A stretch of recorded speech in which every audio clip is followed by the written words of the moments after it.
had to pee anyways. But yeah, I don't know, man. I just... Hey, let me adjust my mic. Come on. There we go. It's like, man, you can't just blame a whole company for one thing when it's probably not the company itself. It's usually...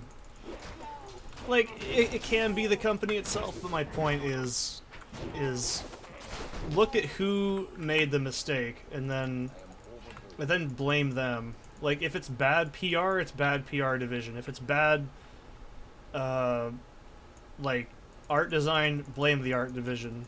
I don't think Diablo 2's art design's bad. I actually think it's okay. However, I will say it doesn't have any, like, style. It literally just looks like a Blizzard game. I don't think it has a stylistic, like, identity. Which isn't to say it's terrible, I just don't think it has a consistent tone. Which, Diablo 1 and 2 have a very distinctive tone. They don't look like StarCraft. You can tell they're a Blizzard game in a kind of weird way, but they don't look the same, is what I'm trying to get at. Like, you can always tell Diablo 1 from Diablo 2, but then you look at 3 and it's like, look at everything, it's all Dayglow radical and pretty. I don't think it's bad, I just don't think it's as good as it could be. I think it just lacks any sense of creative integrity. It looks good, though, for what it is. So, but when it comes down to it, I think the design team of Diablo 2 is to, or sorry, Diablo 3 is to blame. They clearly didn't have an idea of what made the game fun. They just sort of said, because actually, if I'm being honest, I don't think I actually had a bad Diablo 3 experience, and I played it for like 3 years, so I really can't say that it had a bad taste in the mouth kind of thing, you know what I mean? Like, but if you've played the game for 3 years and you're not having fun and you're not enjoying it, like, I don't know, oh, fucking damn it. To me, that's not good. If you're finishing a game out of, like, just saying it's good, I played it, if you're finishing a game to play it just to play it and not enjoy it, I don't understand why. Is it just to say I played it and I'm cool and hip and relevant? Like, I personally don't understand that philosophy. It's like binge watching an entire TV show. You can sit there and watch every single episode of a show, but did you actually pay attention to it? Did you actually absorb it? Did you see all the cinematography for what it was like trying to be? Did you see all the... Ooh, 23 to life.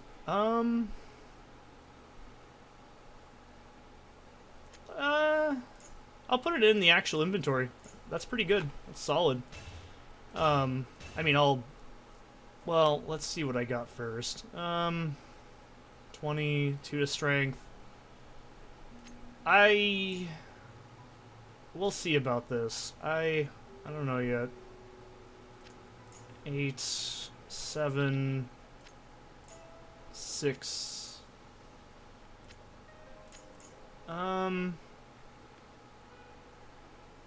I don't know. I think that's how my res.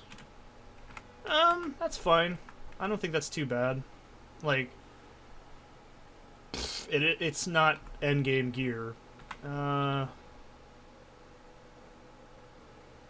already forgot what the charm looked like. Oh well, it doesn't matter, it's fine. Like, I genuinely had fun playing Diablo 2. Or sorry, Diablo 3. Like, I genuinely had some fun moments. I just don't think the game is rewarding. Like, it's a very visceral... It hits on that reptilian brain style of gameplay that, don't get me wrong, isn't bad, but if it's not handled correctly and it's not being done efficiently, it doesn't feel rewarding. It just feels like a hamster wheel after a while. Like, yeah, it's still the same concept as click on things, kill them, get better items, and then just ad nauseum. We get it. Like, that's the entire core concept of Diablo in a nutshell, right? It's been the same concept since the very first game. So there really hasn't been... Oh, fuck you. Barbarian skills? Really? Fucking asshole. Anyways, you see, that actually, I was gonna say, that's one of the main things. I never felt like my character was progressing. I never felt like my character developed. I never felt like my character capped. You know what I mean? They just felt they were incrementally growing over a very short period of time. Like, and it didn't feel rewarding. Like, every time I leveled up, it didn't feel like it mattered. It's like, okay, cool, I put more points into, what was it, like Paragon levels, for example. I think Paragon levels are stupid. Like, why the fuck do you need to keep leveling your character? Fuck leveling your character, worry about your gear. And it dump statted into, like, what was it, mana, there's the summoner. What was the dump stat? It was mana, health. Okay, it wasn't mana. It depended on each character. Like, it was hatred or focus or whatever. But, like, okay, so mana, health. What was one of them? Gold find? This should be... Oh my god, he just gets fucking shreked. Oh, that is so fucking cool. Oh, that feels good, man. That feels really good. Seek, bearer, seek, lest. It's that. Okay, cool. It's like, I never felt like it mattered to level up in Diablo 2, or sorry, Diablo 3. In 2, if you level up, you're like, oh shit, look at this bullshit, wow. It's not what I want. Barb and Amazon, you're fucking kidding me, man! You have gotta be fucking shitting me. Amazon, Barb, and Necro. What's next? Fucking Druid?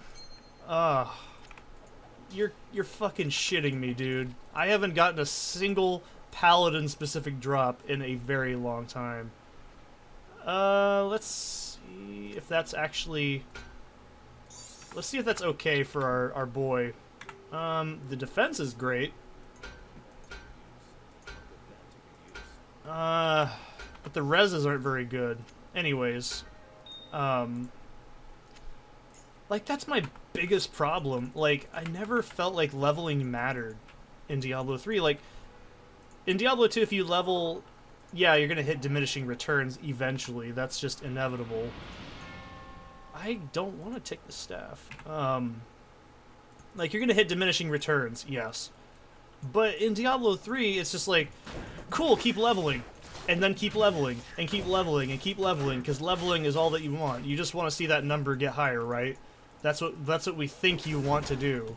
And it's not. That's not the point. Like, my character is at level 54, and characters cap out at 90, and it takes fucking years. Okay, not years, but it takes a very long time to cap a character in Diablo 2. And... is this the same? No, that's not the same tube. Like, it takes a very long time. And personally, I don't want to keep leveling. I want to fucking cap my character. I don't want to keep fucking putting dump stats, because then it's just, what's the point? Then it's just like, okay, cool, I've reached all my maximum skill, like the actual skill levels, or whatever, you know what I mean? Like, oh, just pick this, pick that. Like, that doesn't mean anything. I'm not leveling the skills, I'm not developing the build, I'm just getting more levels to get more Paragon levels, to get more... Like, it just felt so fucking grindy, it didn't even feel fun. Like, leveling up just felt inconsequential after a while. It was just like, alright, cool, I leveled up. Like, it didn't mean anything. Like, I don't think the people that developed Diablo 3 understood that that's not what players want. They don't want to incrementally just keep leveling and leveling and leveling and leveling and leveling until they're fucking blue in the face. Like, no one wants to fucking cap. That's boring. They want gear. They don't want to keep getting more and more and more and more and more and more and more. They want to reach a point where their character stops and they can stop playing the game. When your character... Is this the one? Is it... Okay, yes. They want to eventually, like, finish their character. For me, I want to get to the end of the game so I can get endgame gear so I can comfortably kill Bale so I can finish playing the game with this character. And then make a different character using different gear, and then just repeat the process. I don't want to keep leveling over and fucking over. It doesn't mean anything. Like, that's what pisses me off about Diablo 3's game design.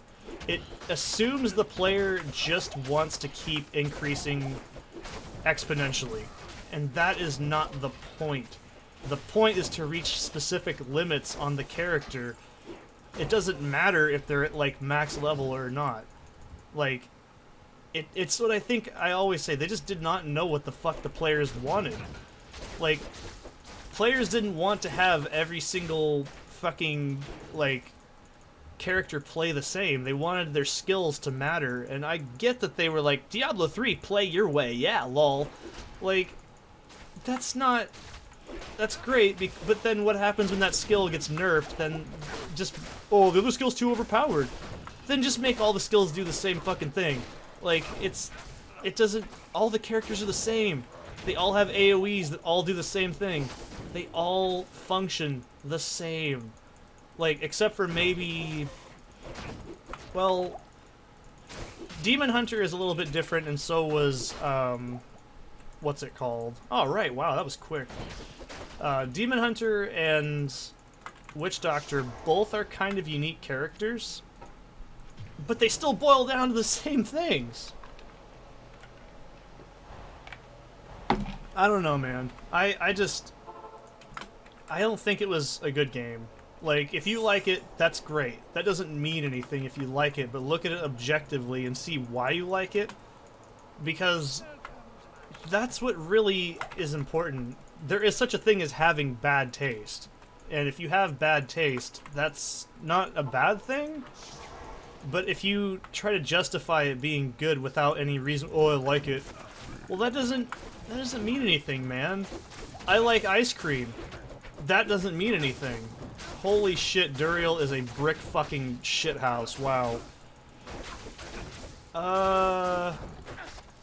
Let's see how I do solo. Alright, let's do a player 8 kill. Don't one-shot me, dude. Fucking garbage. I doubt it's gonna be very good. Is that one? Okay, that's one-handed, nice. Explore the shitty tomb. But, I just felt like they didn't know what players wanted. Hi, my thanks, stranger. Alright, I gotta talk to Jared and be like, yo! Good evening. Ah, good evening, the Archangel Teriel, he did something cool. But yeah, I don't know. They just didn't know what the fuck players wanted. They just assumed that we wanted random dungeons and random monsters and random boss fights to get random loot, to get random No! That's not what players fucking wanted. They wanted... shit. They wanted just a different... They wanted the same thing, but not the same thing. That's all I can say, man. They didn't want fucking... all the bullshit that fucking Diablo 3 devs think we wanted. That's not how it works. Wow, that's really shitty. Gross. Ugh. Just ew. No. Ew. Ew. Why? Fucking nasty ass shit. Get out of here. Let's craft these rings. I want to see what... I want to see a fucking amulet. Fucking asshole. Okay, whatever, fine. Alright, let's move on. Oh shit, I gotta get my Durga. I gotta get my Durga on. I gotta smack my bitch up. But, dude, I just, like, I don't think people understand that Diablo 3, just because everything's randomized, doesn't mean it's good. And like, oh, lol, players just want to go in and fucking kill everything in one hit. No, that's not what they want at all. That's the endgame solution. That's not what everybody wants to do. Like, I don't think that, like, the developers... Ooh, an L room, nice. Like, I don't think the developers knew what the fuck they were doing when they even touched that IP. That's the problem, is it was an entirely different dev team from D1 and 2. It's like Dark Souls 1 and 2, and 3. Dark Souls 2 is still a good game. Like, it's still Dark Souls, but it's a bad Dark Souls game, if that makes sense. I absolutely love the combat in that game, but the story, the lore, the PvP, which I could give two shits about anyways, like, Dark Souls 2 is not that great of a game. It's fun. It's challenging. I don't think it's harder than Dark Souls 1, but it's more Dark Souls. It's just not as good as the first game. And that's the expectation of a sequel, is to actually be better. So, unfortunately, I don't think it was very good. The DLC was fun. I actually think the DLC for Dark Souls 2 is better than the base game. Like, and I like the New Game Plus content. I like the... I don't know, I like the design, I like the armor, I like the boss weapons in that game. I mean, they're not great, let's not beat around the bush, they're just not very good.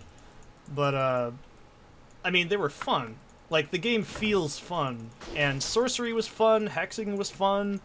Well, the hexing was actually fun at one point, and then it became nerfed to fuck because of PvP. And because PvP got nerfed to fuck, all of us got nerfed to fuck in... Oh, Jesus, dude. Like, I don't care about PvP in the Souls game. I turn the internet connection off every time, because I don't give a shit. The looting was fun. I love the Dark Lurker mini-dungeons, and even though there's only like 3 of them, I like that there was an idea that there was dungeons you had to clear. Like, it's a very unique style that Dark Souls 1 didn't have, and I think that's good. Like, I enjoyed that. I didn't like the NPCs. I didn't find them memorable. A jade figurine.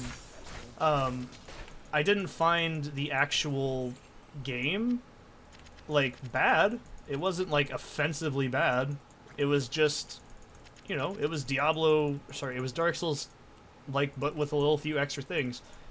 The teen rating, I don't fucking care. Like, whatever, dude. It doesn't matter if it's rated AO or M. Like, it's still a game.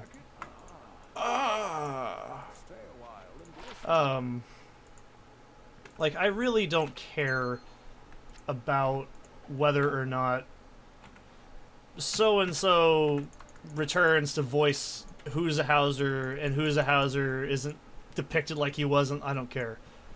I think Dark Souls 3 is not that great, but it's a fun game. Like, it's a fun experience is what I'm trying to say. Oh, fucking hell. I gotta give this to Kane. Hey, Kane, look at my golden bird. Look at this. Goddamn, look at this. Oh, we gotta have my favorite character say is the best thing in the game. Oh, here it comes. I wish you people would just leave me alone. Yeah. That's my favorite thing in the game. But yeah, it's like... I don't think Diablo 3 was in the same vein. It was a fun game. Or sorry, it is in the same vein. It's a fun game. It's a bad Diablo game, is what I'm trying to get at. Like, Dark Souls 2 tried to incorporate, like, shit that I don't think anybody cared about. Like, they tried to make it where, like, the boss fights weren't bad, but they also tried the philosophy of quality versus quantity, and it ended up being quantity versus quality after a while. Like, the DLC... fight with 2 fucking Avas. Are you fucking serious, dude? I genuinely don't ever fight that boss because it's absolutely not worth your fucking time, because it's horse shit to get to, and it's horse shit. It's like, it is not fun. Like, that's what I'm trying to get at. Like, it is a not fun boss fight. So, that to me is just not cool. But it's still, you know, for what it is, it's a good game. Like, it's viscerally fun. Like, New Game Plus content was pretty good, too. Like, I think Dark Souls 2 has the best New Game Plus content. I enjoyed what they did in Dark Souls 3 where it scaled with you, which was cool. I like that. Like, that was a solid, you know, that was a fucking ow. Shit. It was a solid. I like the DLC having the same story in Dark Souls 3. I like that. It was fun. Dark Souls 3. Oh my god, I don't have enough fucking gold. I had to sell something. Ugh. So, like, in Dark Souls 3, the DLC was fun. It was. It had its highs, it had its lows. I personally think it was yes. It was a solid experience because you had like here, fucking take my shitty shit. Actually, let's sell those orbs too, because those are actually worth a lot. Like, I think that Demon from Above and Demon from Below are good boss fights, but once they scale up in New Game Plus, they were absolutely god-awful. Like, try doing that with a sorceress.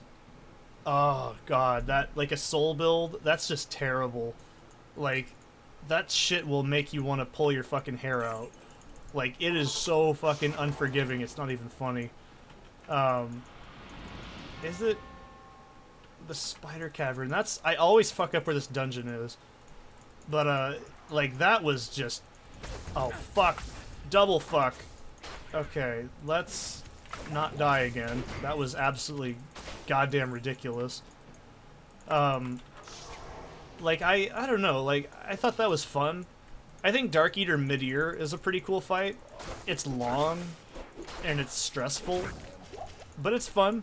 I actually really like, yeah, it's locked. I love that fight, too. It was great. We had a lot of fun. The one versus, oh, the fucking Crybaby Baby Man, Crybaby Sasquatch Man. I can't remember his name all of a sudden, but, like, it was fun. I really liked it. It was hard, it was challenging, it made you do everything you'd learned in the series up to that point. I think Sister Freda was great. I think the fight goes on too damn long, and it almost certainly requires summoning to distract her in Phase 3, because you're probably really fucked up from the first two phases if you get bad RNG. But I mean, it's fun. I liked it a lot. I think that's one of the few times in a game I've ever been almost moved to tears by the cinematography, the music.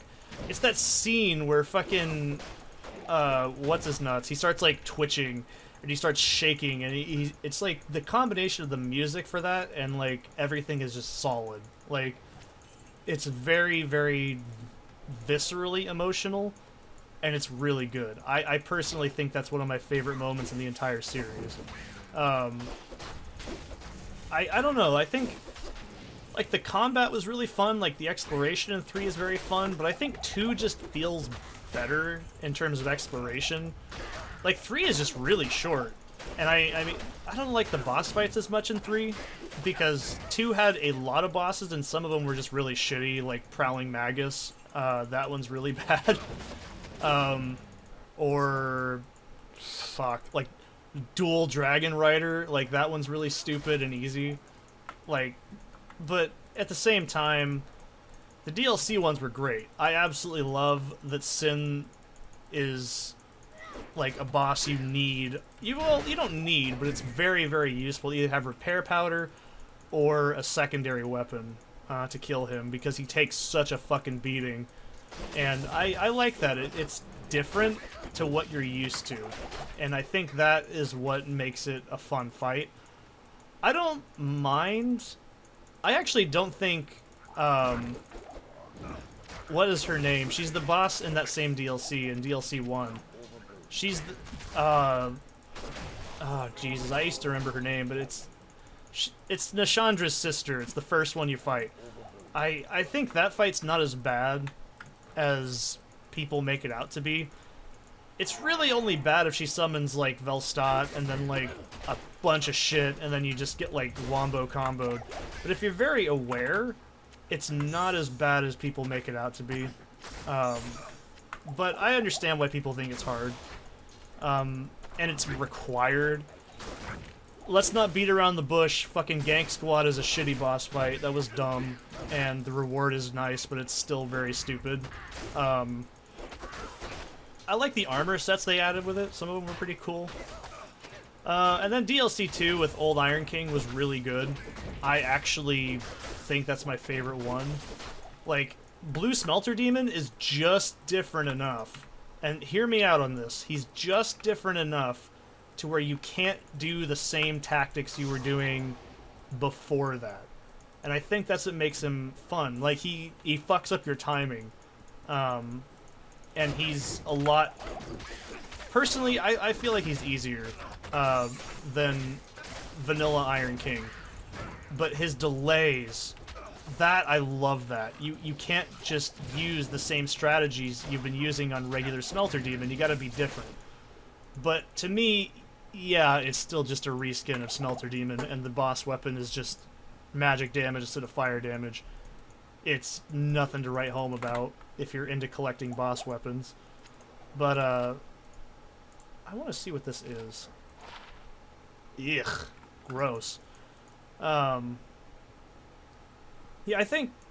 Well, I also really like Sir Alone. He's a really fun one-on-one fight. He kind of gives me Artorias vibes.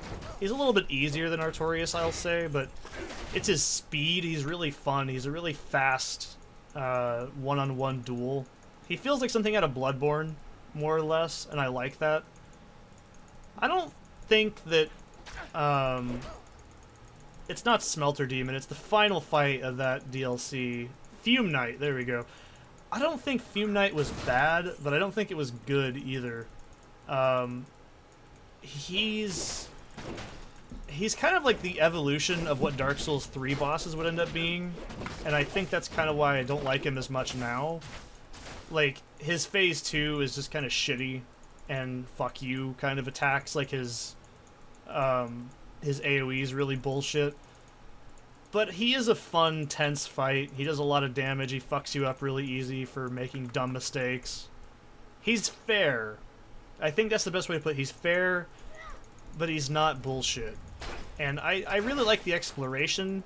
I like the tiering, and like going across like areas in the keep is really fun.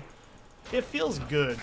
And then of course the Ivory King DLC is kind of shit. Now, don't get me wrong, I like it. I just think it takes too long to get into. Like, it's a good DLC, but some of it's really shitty design. Like, obviously, Horsefuck Valley, as Lobos Jr. calls it.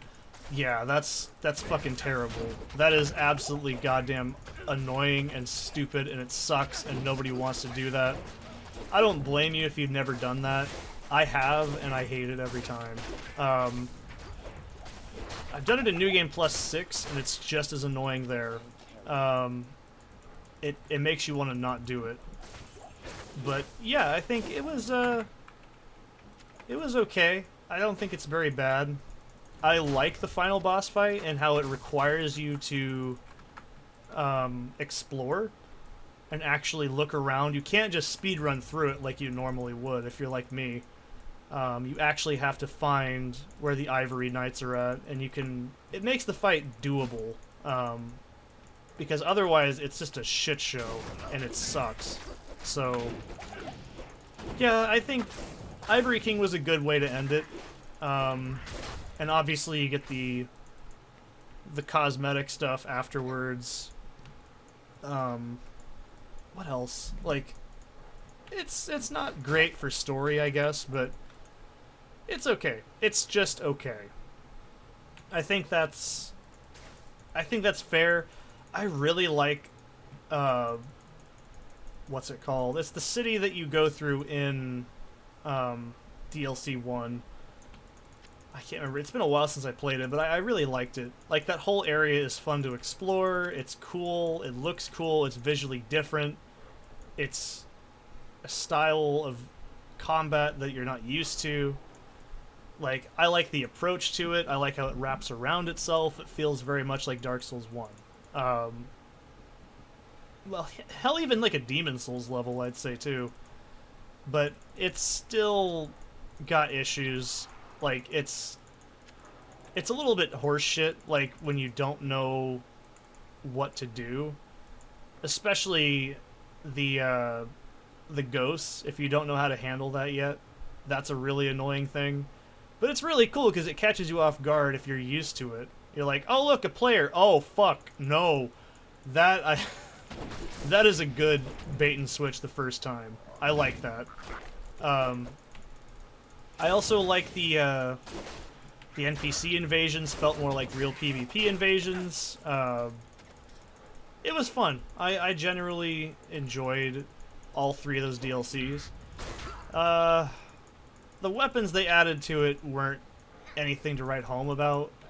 I know that the puzzle rapier, I think is what it was called, that got, like, heavily nerfed. I think that, well, because of PvP, obviously, not actually because it was overpowered. Like, there was just not very many interesting new weapons. The armors that they had were pretty cool looking, I guess. I don't know, that's my only gripe. I don't think the rewards were very good. Like, you got slabs for everything, and there's a lot of upgrade materials. So, it incentivized respecking, and you got soul vessels and stuff. Like, that was cool. I liked it. It was a good experience. Dark Souls 3 doesn't really have that. I'm not saying you have to have 3 DLCs to make Dark Souls 2 better. I personally don't like the beginning of the second DLC in Dark Souls 2. I think it feels too linear and drags on too long. I'm gonna get the shit beat out of me. Yep, I'm gonna die. I'm probably gonna die here. Okay, that was too close. Like, I think it's fun, but it's just, like, going around with the fucking angel thing shooting at you, and it just doesn't feel fun. Like, it's a very unfun area. And there's not much to explore. I don't like the beginning of it. I think once you hit Ring City, it's really cool. Like, it opens up, it's branchy, it's weird, it's got, like, cool little doodads and bits and bobs with, like, the fucking dark bug guys. Like, it makes you go, what the fuck are these? And then they start becoming enemies. I like that. It's a cool DLC. I like it. And I like the enemies that are guarding everything. They looked cool. Some of them were a little bit shitty.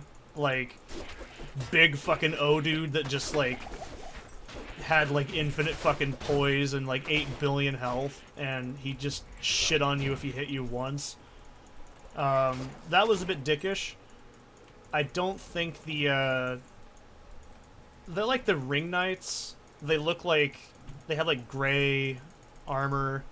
They're like one of the main enemies in that DLC. They're really fun. They remind me of Black Knights a lot and how they fight too.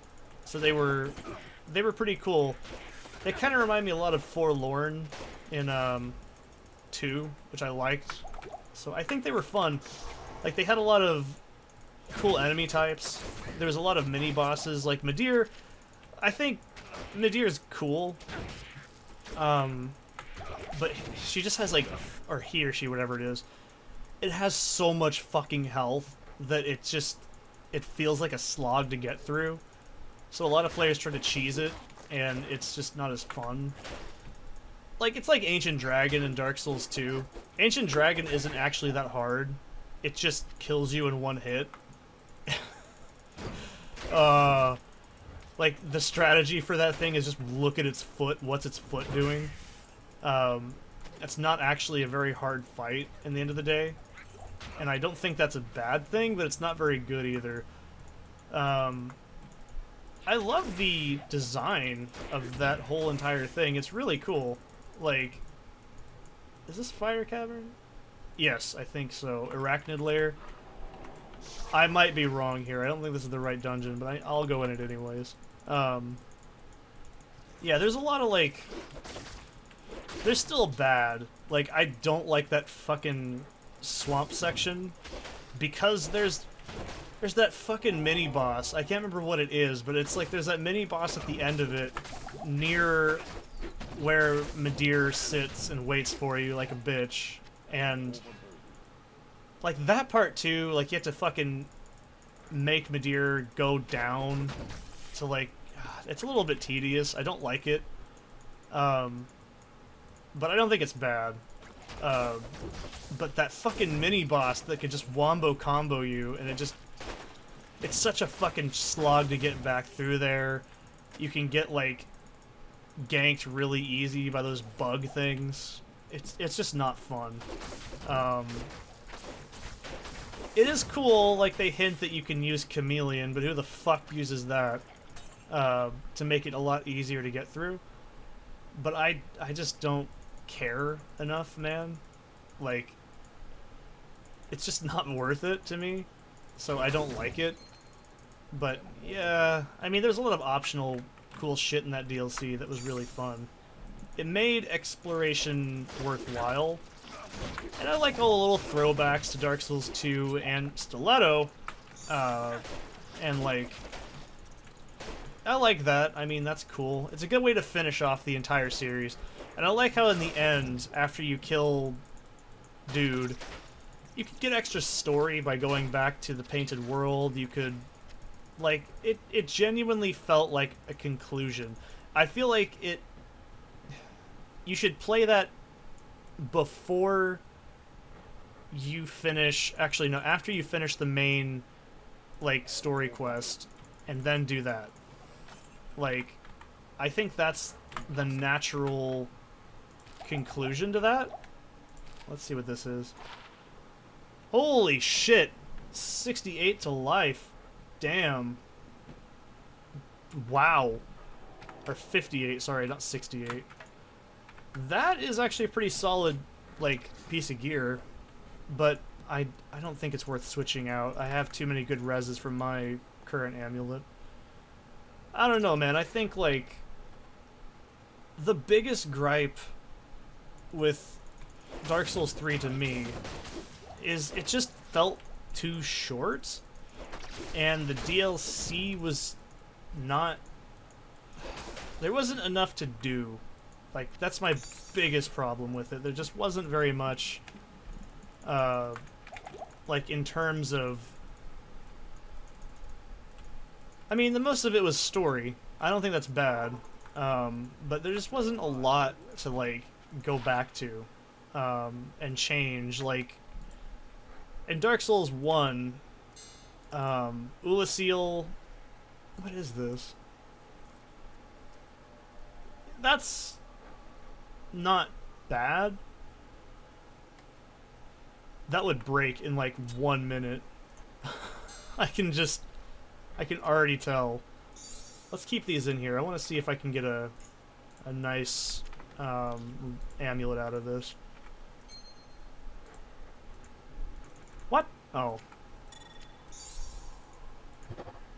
God damn it! Are you serious? You're shitting me, dude. That's 2 in the same session. What the fuck? Hero. Like, God damn it, man. I hate that. That is bullshit. But yeah, there just wasn't very much... Like, I wish that if you did, the DLC in Dark Souls 3, that it changed the way the Corvins talk to you, because the Corvins were already in the base game. They were in Crucifixion Forest and everything, and the run-up to it. So it's like, they should have included some extra, like, interactions, I feel. That would have been nice. I think the first DLC in it is kind of a letdown. Like, the boss fights aren't very good. The area is short. I mean, Sister Freda is a fucking fantastic boss fight. I think that's one of my favorites in the entire series, and in gaming in general. It's emotional. It's got so much, like, going on in the background lore. It's got so much going on as it is. And, like, I don't know, man. I think it's fucking fantastic. Like, where's the Gibden? I want that. Give me the Gibden. Give me my man. Where are my mans? Oh, there he is. Like, I like it a lot. I mean, I love snow levels in some things, but, Ormus, that's right. What does Ormus give me? A skill point? Oh, ring. 44, fire res, magic find.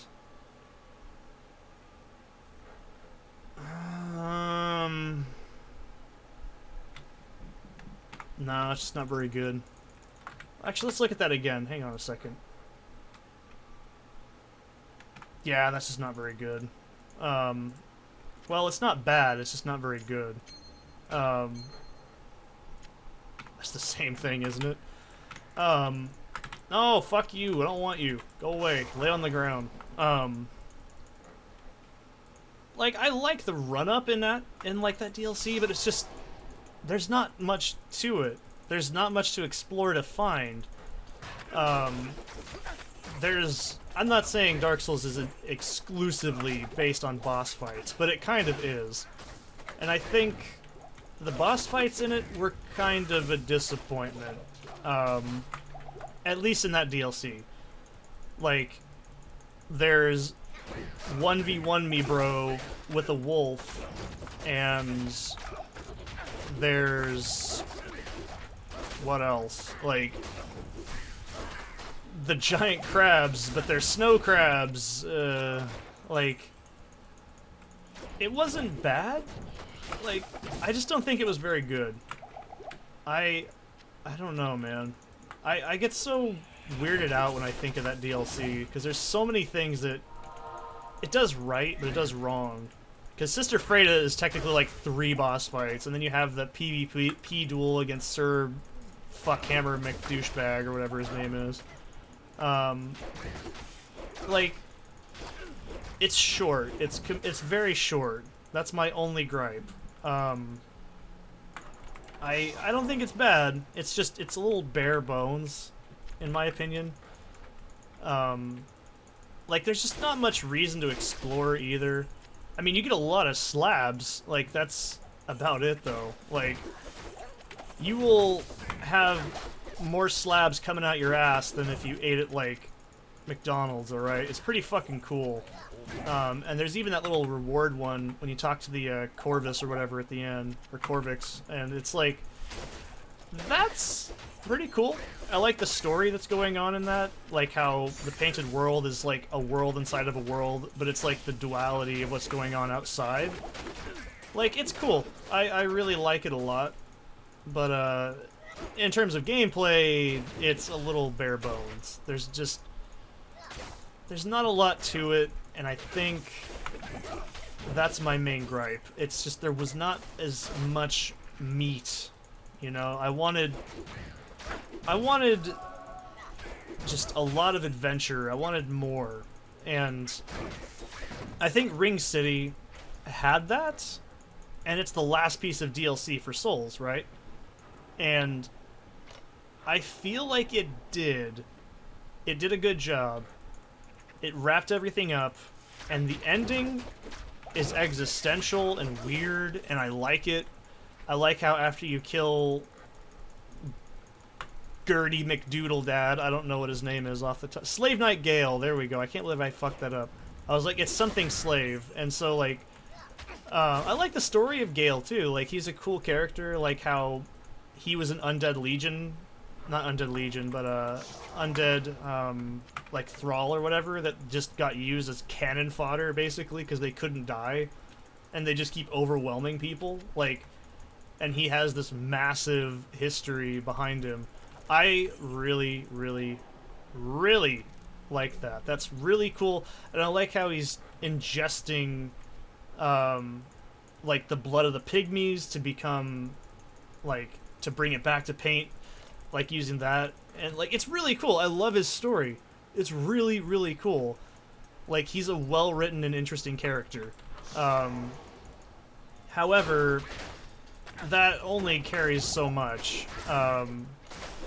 But my point is, I love the ending. Once you kill him, it's just dust and wind. There's no big loot chest. You can fucking walk all over that place if you really want to. There's nothing. It's just the end of time. It is the literal existential nightmare of waiting for the end.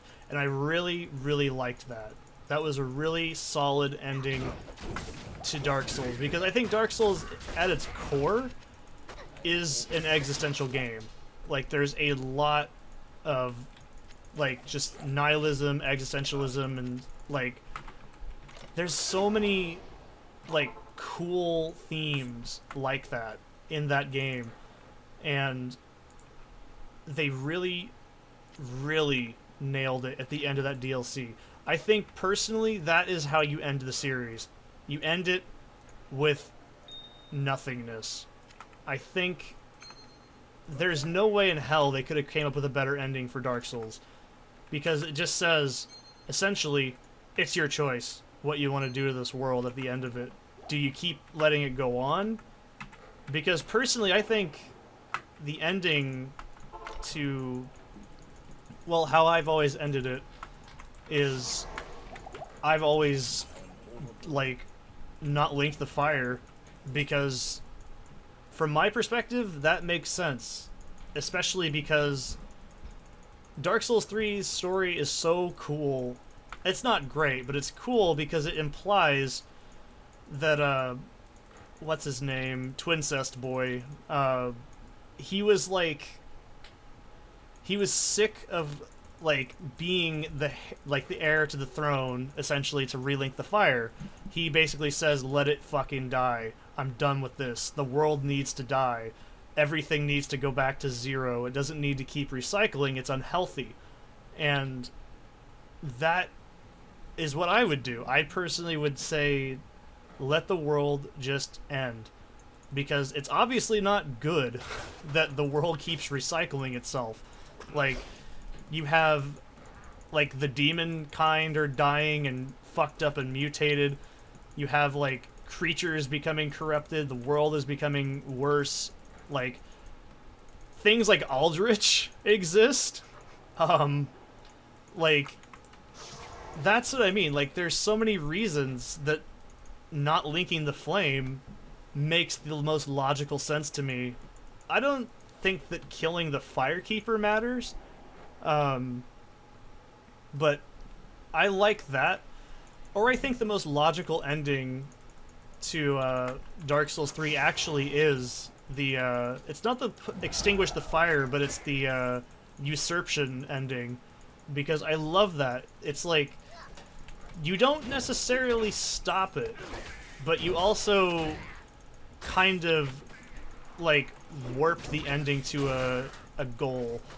It's cryptic and confusing, but I think the usurpation ending is very, very good. Like, to me, I like that the most, but I wouldn't do that personally. If I was in the Ashen One's position, I wouldn't do it. But I think I'd end the flame and let it just burn and bring forth the Age of Darkness. Even though Ulasil kinda shows what that's like, that the dark is kind of bad.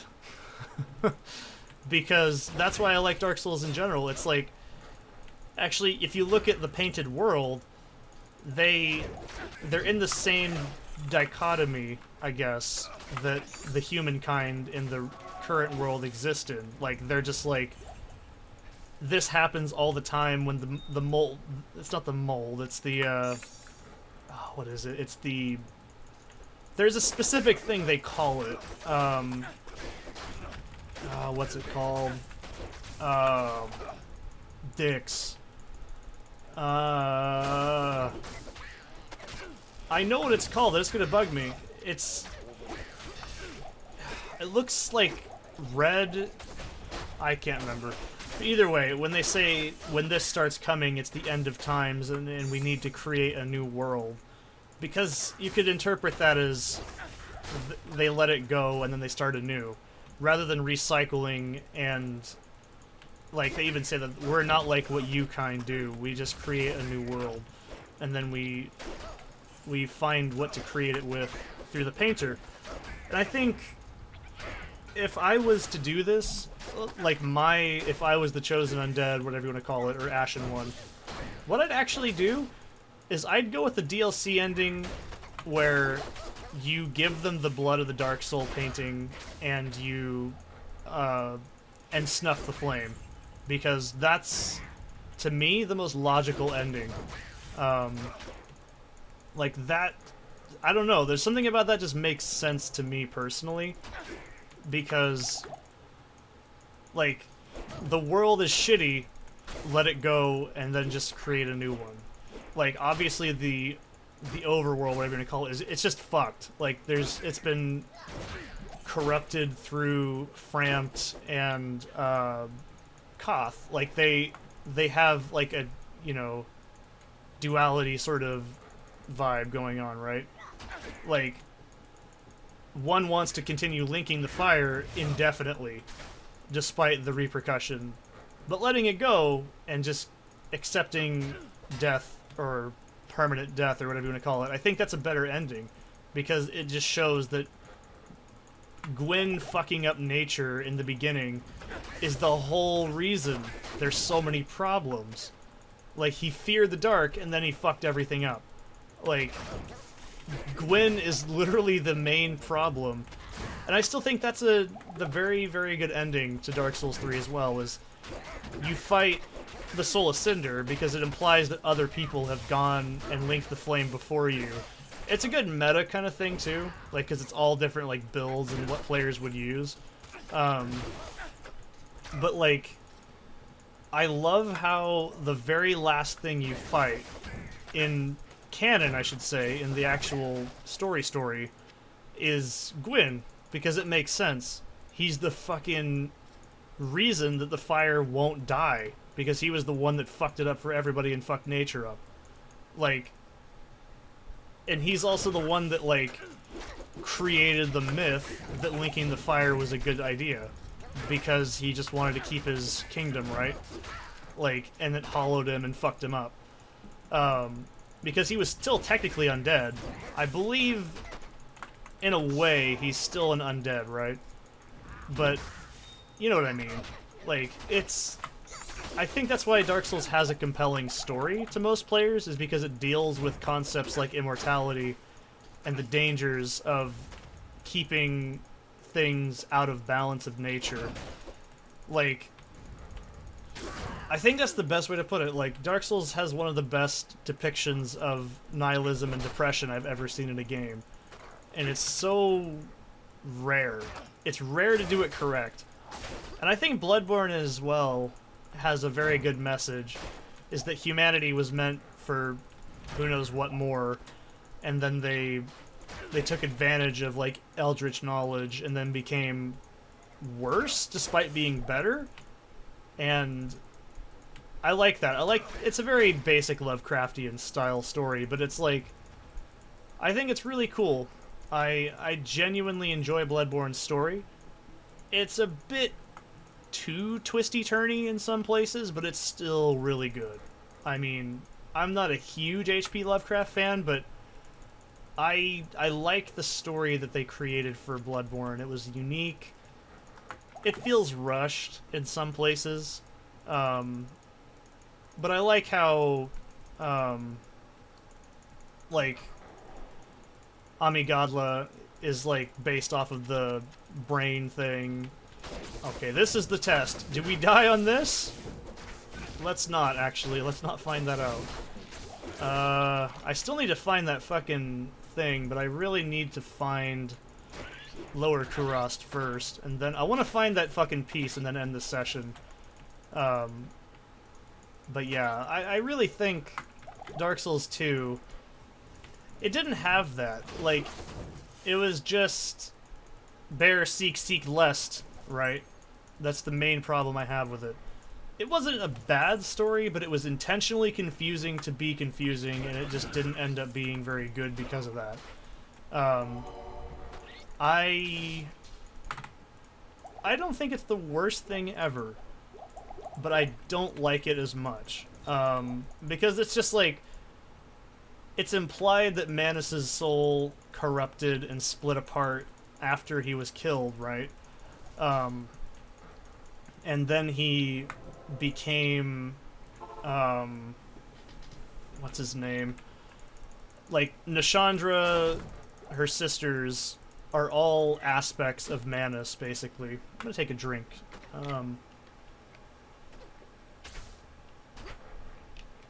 Like, I like that.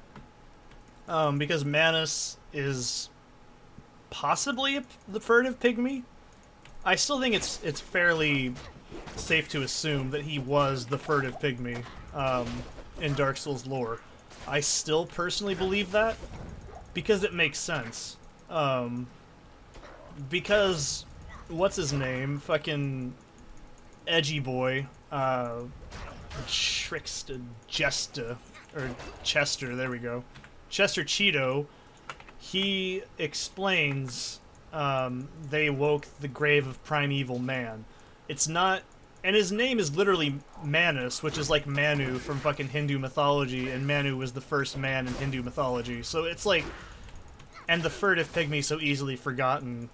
Like, you find his grave, and if you look at Manus's grave, it's just a basic tombstone. There's nothing important or crazy. So, I still personally believe that Manus is the first human, or he was the first one to create the Dark Soul, basically. Or some form of it, I believe. Because I can't remember the entirety of how the Dark Soul worked. It's been a while, but... yeah, I don't know. I think Manus is a cool, quote-unquote, villain, because he's interesting because he's not really a villain. He's just a pissed-off thing that, like, that's it. He's just an angry fucking monster man, and he's just twisted and corrupted by torture and his soul being fucked up, right? And he wanted to bring darkness because of being woken up, I believe, right? I think that's the problem with Dark Souls 2, is Vendrick did what Gwyn did, and it just wasn't, but it wasn't as exciting, you know what I mean? Like, Vendrick had given the fuck up, and he basically just ran away from his bitch wife, right? That's the entire point. Like, he's like, oh, she won't find me in here. In the same area of everything else in the castle. She won't find me in here. Close the door, guys. Like, we get it. Like, it's just, it's kind of stupid in retrospect, basically. I think that's what I hate the most. Like, Dark Souls 1, to an extent, has the same problem. Ooh, that's a nasty one. Ooh, please be good. In Dark Souls 1... all the areas are implied to have, like, a bigger backstory than what their size could give them, I guess. Like, the wars and crazy things that happen in an area that you blitz through in, like, 5 minutes. That's not really a lore problem, that's more of a map design problem. But, like the arch trees, you know? Like, that's supposed to be where the entire Earth is, right? Like, it's not bad, but it's not... it's a problem with perspective. Like, they obviously couldn't make an area, like, fucking massive, because that would be a hell of a chore. And it would probably fuck the game engine up. But, like, You look at Lost Izalith and you think, that's it? That's where all the demons came from? That's it? Just this one spot? Like, because they make them out to have, like, a crazy fucking complex culture and everything. And it's like, okay, sure. I'll buy it. Like, I ran away from my mother, the Witch of Izalith. You basically walked 10 feet. That's not very far, man. She could just be like, what if fucking Engi was like, yeah, she's just sitting there in the swamp that's like 5 feet away from everything. Like, I don't know. Like, that is kind of a, that's a juxtaposition problem that's not really easily remedied because it's just game design, you know? But I don't know. I think that's my biggest gripe with Dark Souls story in general. 3, it's a little bit less so. But 2 is just trying to be intentionally, it's literally trying to be intentionally cryptic and intentionally difficult to understand. And like, the item descriptions are all like, they raise questions rather than telling you the actual lore, and it's just, I think, where the fuck is it, man? I just want that eye. That's all I want, man. But yeah, I think that's, like, Dark Souls 2 isn't a terrible game, it's just, it's a bad Souls game.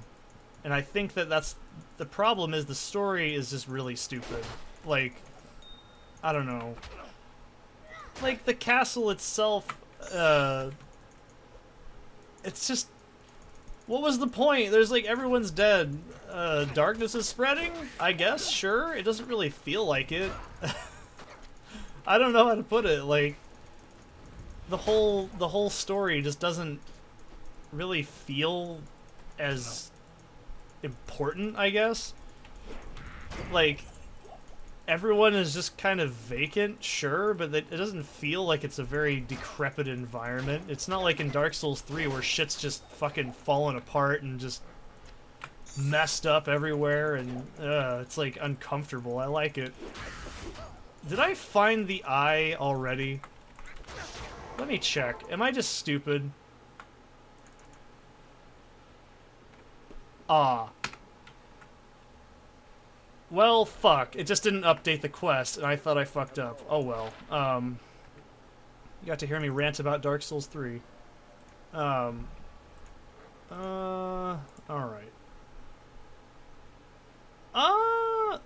No. That's not very good. That's not good either. A magic find charm? Interesting. Lightning Res 18 is... We'll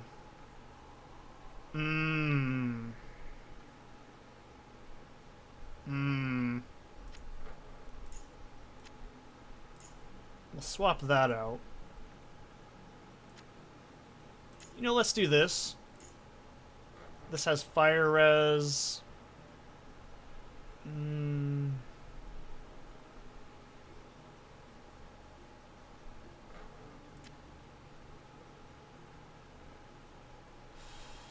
It's bugging me. It's such a small amount. But it's also got lightning res. So, it's worth it, man. It's totally worth it. It's almost 7. I gotta make dinner. I'm gonna make some tacos. And do the dishes after that. And I'm probably just gonna run Lower Kurast for a few hours. Probably. Let me just... Fuck it. Why not? I'll just drink it all. I didn't want to use that or anything. Wow, I had 1 portal left too. I already found all the waypoints I really need right now. No. The reason I keep mana potions, by the way, is because I don't want a mana burn to hit me, if you're ever curious why I carry those. So...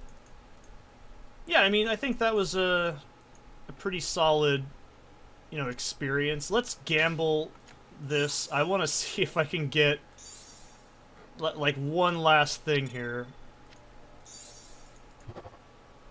Fucking hell. Okay, whatever. No. We need to do this. We need to try. Alright. We're doing this. I'll keep that skiller. Oh, someone's gonna hate me for that. And do I have enough gold to get... I don't even know where the fucking gamble merchant is. Fucking hell! That is so bad. One more. I can do this. I'm so confident in this. Magic reduction. No, I do. I have one more. Fuck. Oh my god. Well, you know what? That's it. I'm gonna sell this shit off camera, organize my inventory, and do some lower Kurast runs. That way I can get some more runes. I really want to get a better ring. I mean, this isn't bad, but I could do better. I really, really want to get a damn paladin amulet, and that's what I'm going to shoot for off camera. So the next time you see me, the character might have that. No guarantees, but that's what I'm going for off camera here. So I'll see you when I get there. Thank you for holding out with me, freaking out. You know, actually, let's do it. Let's just do one lower Kurast run and then call it a day. Because I want to see if I can find that location just conveniently by. I would be very stoked to find it next to the waypoint like last time, but I don't think that's going to happen. I might actually ignore the uniques in here. That's not it. Small charm, though. That's always nice. I might swap out some of those charms, too, because a lot of them are pretty bad. You know, I might actually even do full clears of lower Kurast, because... I don't know. We'll see. Because at this point, there's more uniques. I really don't think I need to do this. But, I mean, I want to show you guys that I know the item generation I'm talking about, because I did show in my last difficulty why and how you run lower Kurast and what you're looking for specifically. But I didn't show a full clear as well, because I just kind of said, hey, look, this is cool, and I ran past it afterwards, because it's a very, very solid just area for XP as well. At least in Nightmare. Not so much in Normal. There was a ring drop, I think, back there. Yep. I really do. I fucking swear, man, I want a damn paladin ring, or amulet, because I've got like one for every class except paladin at this point. It's getting horse shit. I think I even have an assassin one of all things too, so it's just like, I've got druid, I've got fucking numerous barbarian ones. It's like, dude, just give me what I want. I mean, it is worth it to go through and just player 8 and run through everything. Like, that is an effective strategy you can do. But, I don't know, man. Like, oh, I heard a jewel. And if you're wondering why I'm saving jewels, I'm gonna do some recrafts later on. I really want to get at least some better jewelry. I mean, I can find an SOJ as well, but that's a very unlikely thing. I don't have very much magic find. I think I'm only barely above 50 magic find right now. That's the exit. I'm not gonna full clear all of Travancore and everything on camera right now, because that's boring shit. No one wants to see me do that. You'd rather see me do lower Kurast. That's where all the rage is. Okay, I think I found the hut. This is it, right here. Of course I need a fucking key. Anyways, I'll show you guys what I was talking about as well. So how I know that this is the area I'm talking about. Let's go actually back and get a key. I think Ormus sells keys, doesn't he? No? Who the fuck sells keys in Act 3? Is it one of these people down here? Natalia? Fucking weird-ass people I don't talk to? Greetings. No, you're just gonna stand there and be pretty. Pralty? You sell keys? Okay. You like these girls? Okay. Let's... I don't know. I don't think it's worth carrying keys, because I don't really do that. So, anyways. This is how you know this is what Lower Kurast is. I've explained this before, but I'll explain it again. So, you see this circle of torches and this fire? This is a good giveaway. And on the map, these two longhouses, this is what they look like. This is what Lower Kurast is. You can see the distance. I'm just dragging my mouse across what it looks like. This is what we're looking for. Not bad, probably. Not great. I should have done that with player 8. Fuck it. Let's do it. Let's do one more so I can show you guys what I'm talking about. And we'll do it in players 8. I don't really have my inventory set up yet. This is a lot easier to do in Act 3. Or sorry, once you hit Act 4, because you can just go through the portal. And then what I usually do is I go through the portal and then I, like the one in Act 4, it's a lot faster. So, alright, I'll show you guys how it works just so you see how to do it. So you go off of your waypoint. Ooh. Overburden. Hell Buzzard. These are just in the way, I'm not worried about these. And then you run up here. Notice, like I said, if you're using Plugy, it actually remembers your difficulty adjustment. Oh. I think I picked... Yep, I got a charm out of that.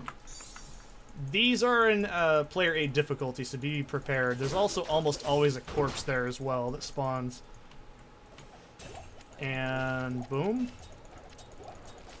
It's also just good gold. I'll take that rejuve. I mean, that's not bad. It's not great, but it's whatever. I think I heard a rune drop. No? But yeah, that's how you do Lower Kurast runs. It's pretty basic. You can see they don't take very much time. That's not great. I really kind of want to get rid of this. Where's that other one at? Oh, this is going to bug me. Hang on. There was one in here that just wasn't very good. I think it was this attack rating one I wanted to get rid of. But, it doesn't really matter right now, but... Yeah, that's a Lower Kurast run. There... Okay, I have to do this, because it's going to piss me off. This is basically what I'm shooting for, is a good, solid amulet. That's what I want the most. The runes don't hurt, but still, that's what I'm going to be doing off camera. I'm going to go make some tacos and on some fresh tortillas, so y'all have a good one. I just said y'all? The hell's wrong with me, man? Just... That's not what I meant to hit. I meant to hit... Run! Retreat! You get the idea.